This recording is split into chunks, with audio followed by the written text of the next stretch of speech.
Have you ever felt that kind of pain that feels like it's tearing a piece of your soul away? The kind that makes you question everything you ever believed in? Then stop whatever you're doing right now, because what I'm about to tell you will make your heart ache. There was a man who went through a nightmare. No one deserves to live. But what if I told you that in the darkest moment of his life, when everything seemed lost, God had an extraordinary plan? Get ready, this story will make you cry, smile, and above all, believe that God writes straight with crooked lines. John was glowing that Thursday afternoon. After months dedicated to an important project, he finally had a day off. At the florist, he picked out the most beautiful red roses, Mary's favorites. I'll make that risotto she loves, he thought, balancing the grocery bags. 15 years of marriage, and his heart still raced just thinking about her smile. The sun was starting to set as he turned the key in the lock. Strange. The house was shrouded in a silent twilight. But not completely. Silent. "Mary? Babe, I'm home early!" His voice echoed through the empty living room. No response, just whispers coming from upstairs. Every step on the staircase creaked under his feet, like a warning he chose to ignore. His heart pounded in his chest as he neared the bedroom. The flowers trembled in his hand. The slightly ajar bedroom door revealed the scene that would shatter his life forever. He couldn't believe his eyes. Mary, his beloved, was with another man in their bed.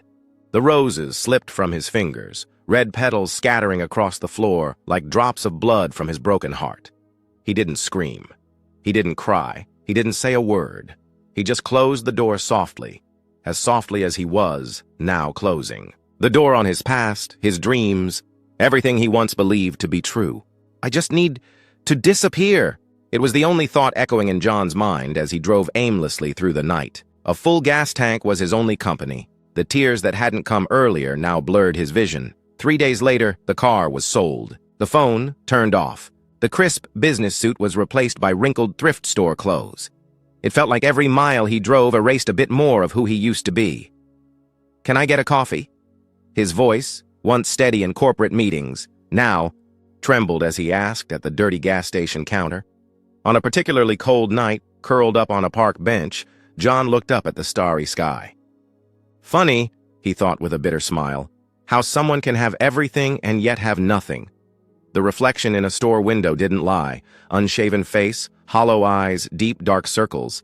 Anyone who saw him would never recognize the successful executive from just weeks ago. "Hey, you can't sleep here?" The security guard's voice kicked him out of yet another spot. John just got up in silence, like he had so many times before. Where to go? It didn't matter. Nothing mattered anymore. The rain poured over Chicago that gray morning. John was shivering, soaked to the bone, under the awning of an abandoned store. His stomach ached.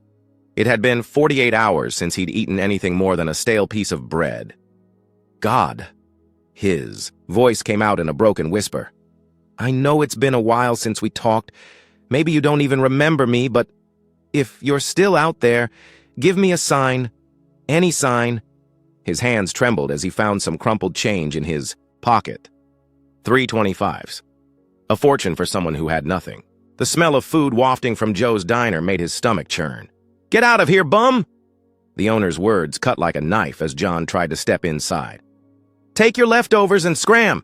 That's when he saw them. An elderly man, with white hair, deep blue eyes, holding the hands of 2 kids. The girl couldn't have been more than 6. The boy maybe 4. Their thin faces told of days without food. "Mister," the old man's voice was gentle, almost musical. "Forgive me for asking, but my grandkids, they haven't eaten in 3 days. Could you share some of your food?" John looked at his takeout box. Then at the kids. The little boy clutched his stomach, eyes fixed on the food. The girl tried to be strong, but a stubborn tear rolled down her dirty face. "Of course." He forced a smile, swallowing his own hunger. "You can have it all. I ate yesterday." The sparkle in the old man's eyes. There was something different about it. Something John couldn't explain. "Here, son." The man pulled something from his pocket. "It's not much, but it's special. An old coin from my homeland." John took the coin more out of politeness than interest. Little did he know that small piece of metal would change his entire destiny. The night was especially cold. John gathered some old newspapers to make a makeshift blanket when a page caught his eye. There, between real estate and job ads, a small classified stood out. Collector buys old coins. Free appraisal. Old man's coin weighed heavy in his pocket. John chuckled bitterly. How ironic would it be if that little thing was worth something? The antique shop was in an old townhouse. The owner, a man with thick glasses, took the coin with little interest.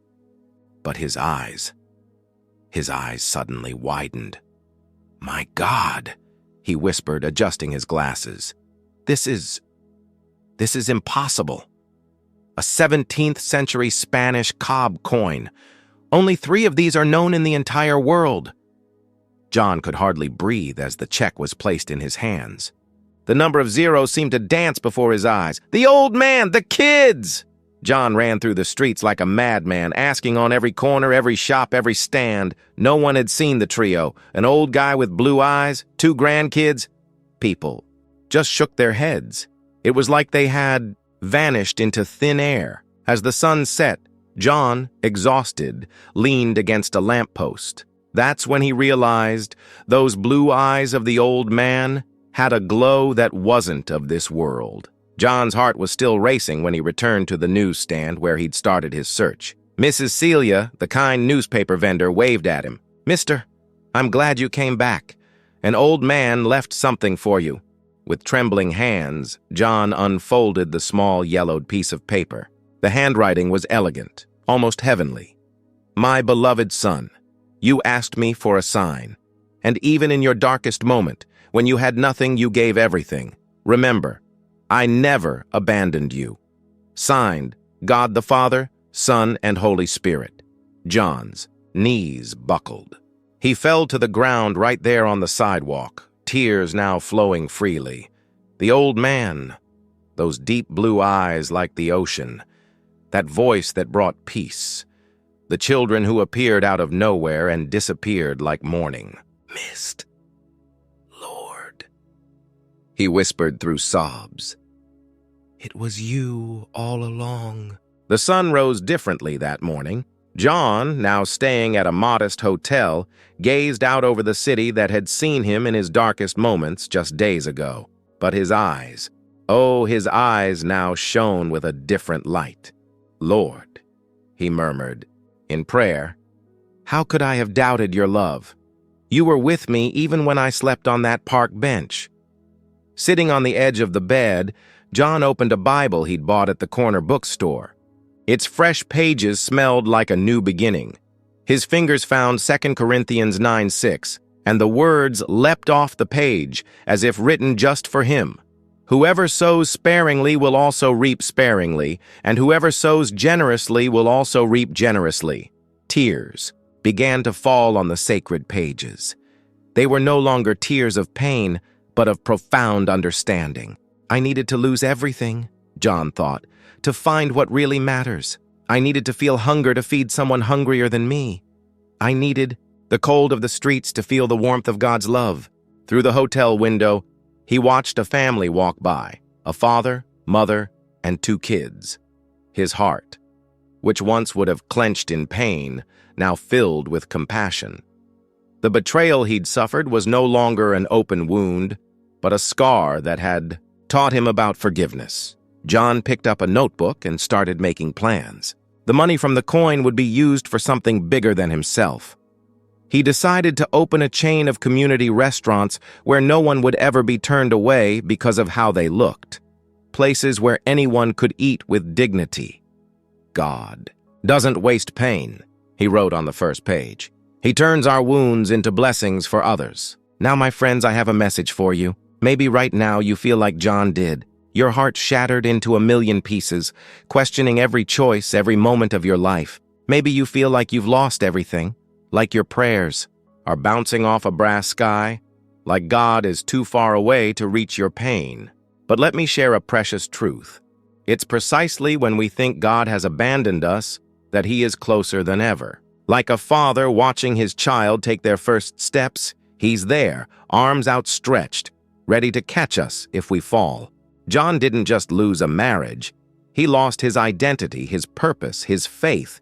He faced not only the betrayal of love, but the betrayal of everything he believed in. And how many of us have felt the same? Like life is a house of cards collapsing before our eyes? But here's the divine mystery. It was exactly when John had nothing left to give that he gave everything. When his plate of food was his only possession, he gave it away. When hunger gnawed at his insides, he said, "You need it more than I do." There's a heavenly economy that defies all human logic. The more you empty yourself, the more God can fill you. The more you give in your lack, the more you receive in abundance. It's not about quantity, it's about the heart behind the gesture. And you know what's most extraordinary? God didn't change John's story with a big, spectacular miracle. He used a simple coin, a small act of kindness. Sometimes we look for God in the storms when He's speaking in the whisper of a gentle breeze. So, my dear friend, if you're walking through your own desert, don't overlook the small signs of God in your life. Sometimes your answer is in an old coin, a kind smile, a door opening when all others have closed. Allow yourself to be broken. It's through the cracks of a broken heart that God's light shines the brightest. Keep giving, even when it feels like you have nothing left to give. A simple act of kindness could be the start of your breakthrough. Don't run from the pain. Walk through it. Like gold that needs fire to be purified, you'll come out stronger from this valley. Remember, your story doesn't end in the chapter of pain. God specializes in turning tragedies into triumphs, tears into testimonies, losses into eternal gains. As John discovered, sometimes we need to lose everything to realize God is all we need. And today, wherever you are, know this. The same God who transformed John's story wants to transform yours. The same Father who found him in that park wants to find you. The same love that restored him wants to restore you, because in God's kingdom, there are no endings, only new beginnings. There are no coincidences, only divine purposes. And there are no lost stories, only testimonies waiting to be told. Lift your head, dry your tears. Your winter will pass. And when spring arrives, you'll understand that every tear you shed was watering the garden of your victory. God doesn't waste a single pain. He transforms everything, absolutely everything, into a blessing. And one day, very soon, you too will say, "It was you, Lord. It was you all along." If this video spoke to you in any way, don't forget to like and share it with the people you love so they can experience this transformative power too. And of course, subscribe to the channel for more videos like this. I'll leave another video here on the screen so you can keep exploring these divine mysteries. A big hug, and may God bless you and your family.